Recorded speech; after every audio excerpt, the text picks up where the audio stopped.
हम ऐसे समय में रहते हैं जिसमें विश्वास और आध्यात्म बहुत ही दोनों ज्वलनशील। को एक साथ मत रखिए।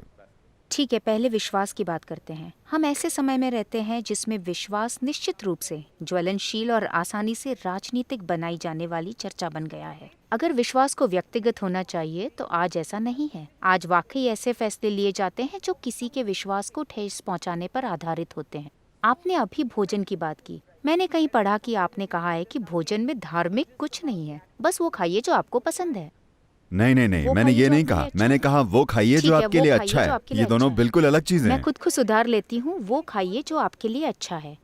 लेकिन आज गोमांस प्रतिबंध की चर्चा को काफी राजनीतिक रंग दिया गया है, जो विश्वास पर आधारित है। वो खाना निश्चित रूप से आपके लिए अच्छा नहीं है। गोमांस या कोई भी मीट।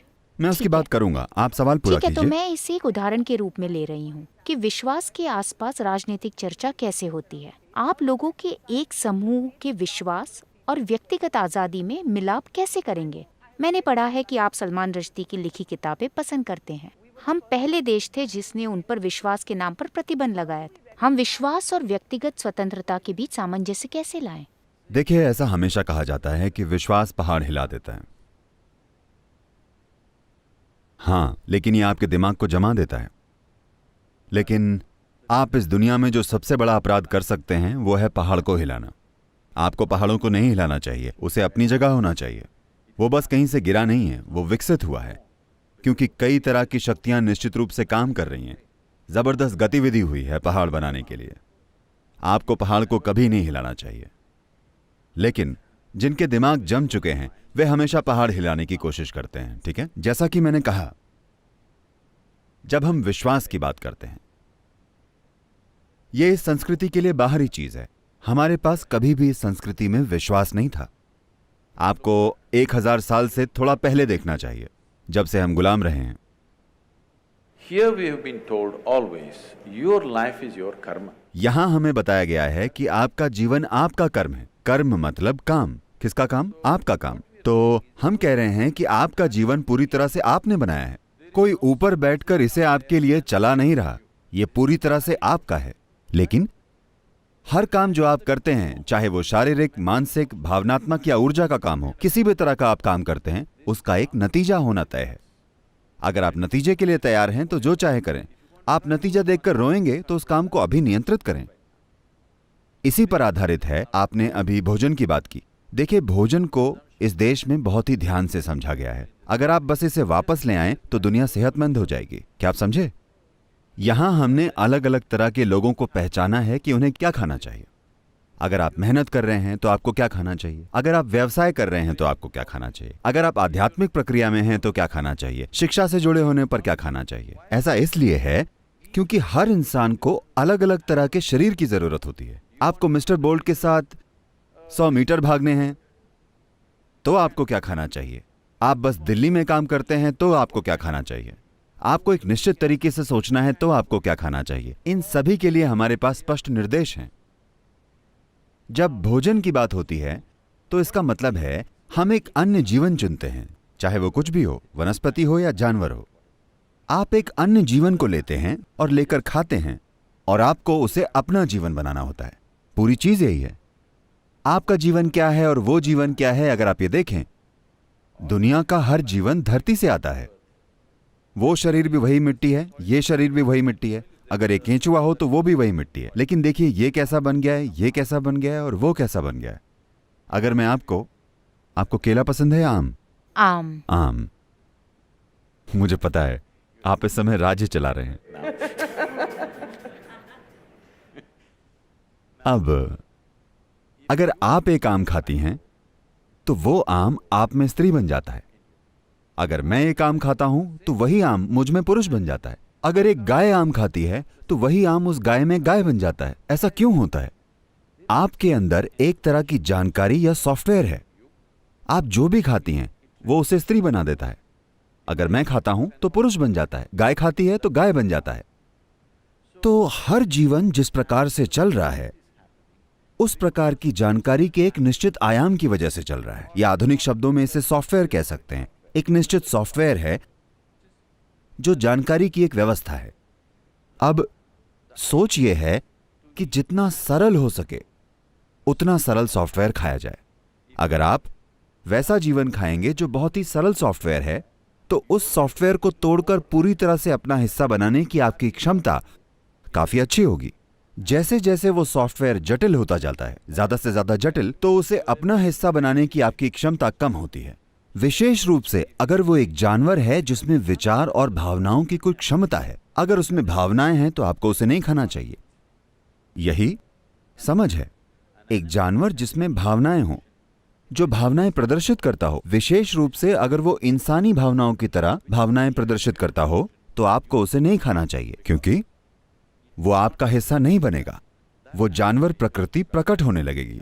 दूसरे शब्दों में, भारत में आज शहरों में शायद लोग नहीं जानते, आप गांव में देखेंगे कि लोगों का गाय के साथ बहुत गहरा रिश्ता है। उन्होंने उस गाय का दूध पिया है, उनके बच्चे उस गाय का दूध पीते हैं।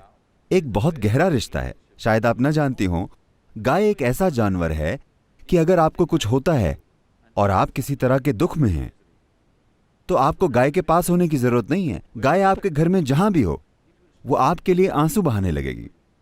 मैंने ये अपनी आंखों से देखा है, मुझे विश्वास नहीं हुआ था। जब घर में कोई मर जाता है, गाय को कैसे पता वो कहीं और है, पर बस आंसू बहने लगते हैं।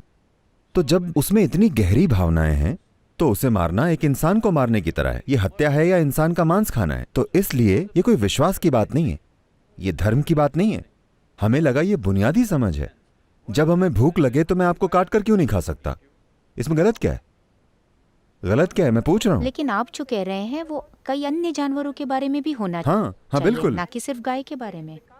और अब ये सिर्फ गाय की बात हो रही है, तो निश्चित रूप से ये समझा जाता है कि ये राजनीतिक या धार्मिक निर्णय है। No, I'm not talking about whatever the law. बात ये नहीं है कि लोग कह रहे हैं कि मांस खाना क्रूरता है, वो एक अलग बहस होगी। मैं क्रूरता की भी बात नहीं कर रहा। एक पेड़ को काटना भी क्रूरता है मेरे अनुभव में, लेकिन आपको करना पड़ता है।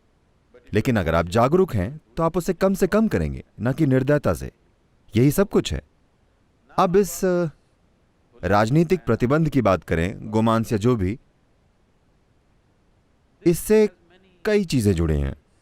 एक चीज है संवेदनशीलता। आपने उस गाय का दूध पिया है, वो आपकी मां की तरह है। अपनी मां को मारना और खा लेना एक ऐसी चीज है जो इस देश में लोग हजम नहीं कर सकते। आज भी 80% लोग उस श्रेणी में आते हैं और उनमें एक जबरदस्त भावना है, बहुत जबरदस्त भावना।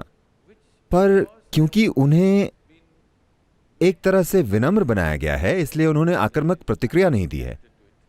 लेकिन कुछ जगहों में ऐसा हुआ है, गांव और अन्य जगहों में, बहुत से गांवों में पहले से ही गोमांस प्रतिबंधित है। बस ये तय है, न कि कोई कानून है कि आप ऐसी चीजें गांव में न लेकर आएं। हाँ। मैं ये नहीं कह रहा हूं कि आप उस पर प्रतिबंध लगाएं या न लगाएं। मैं कह रहा हूं कि आपकी आबादी की संवेदनशीलता समझे बिना आप इसे जबरदस्ती नहीं कर सकते, क्योंकि ये बढ़ रहा है, ये व्यापार विकसित हो रहा है। भारत गोमांस का एक बड़ा निर्यातक बन रहा है। ये ठीक नहीं है। अगर कोई कुछ खाए भी तो ये उनका निजी शौक है, लेकिन अब आप इसे बढ़ावा दे रहे हैं और इसे विकसित कर रहे हैं। ये एक गंभीर चिंता है, लेकिन हमारे लोग इसे प्रकट नहीं करते। वे सड़क पर जाकर किसी को मारेंगे नहीं क्योंकि उन्होंने एक गाय को मार दिया।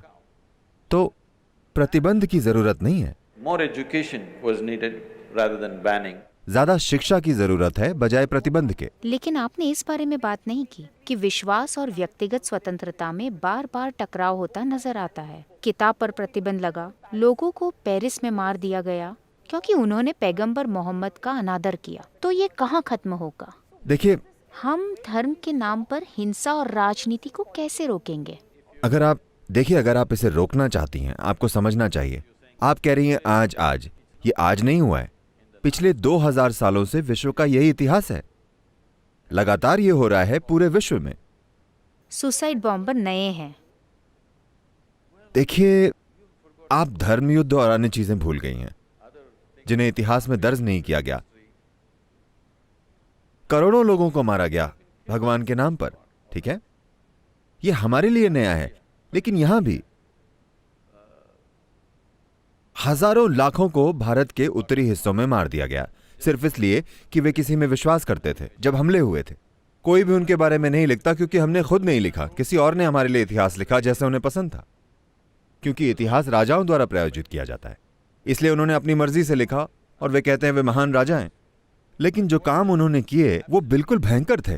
तो आपको समझना होगा कि विश्वास हमारे लिए नया है। नए से मेरा मतलब है इस देश में जिसमें 12 से 15 हजार सालों का इतिहास है, 1000 साल हमारे लिए नया है। हम अब भी इसे स्वीकार नहीं कर पाए हैं। हम आज भी संघर्ष कर रहे हैं, लेकिन हम अपने अंदर संघर्ष कर रहे हैं, न कि बाहर सड़क पर संघर्ष, क्योंकि ये हमारा स्वभाव नहीं है। क्योंकि यहां हमारे अंदर ये गहराई से डाला गया है कि आप जो भी करेंगे उसका आपके लिए एक नतीजा होगा।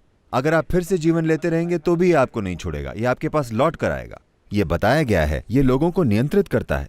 ये जबरदस्त तकनीक है, प्लीज ये समझिए। ये कोई नकली चीज नहीं है, ये वास्तविक चीज है। हर चीज जो आप सोचते हैं, महसूस करते हैं या करते हैं, उसका नतीजा होता है। इसलिए नहीं कि कोई बैठा सोच रहा होगा कि उसे आपको एक इनाम या सजा देनी चाहिए।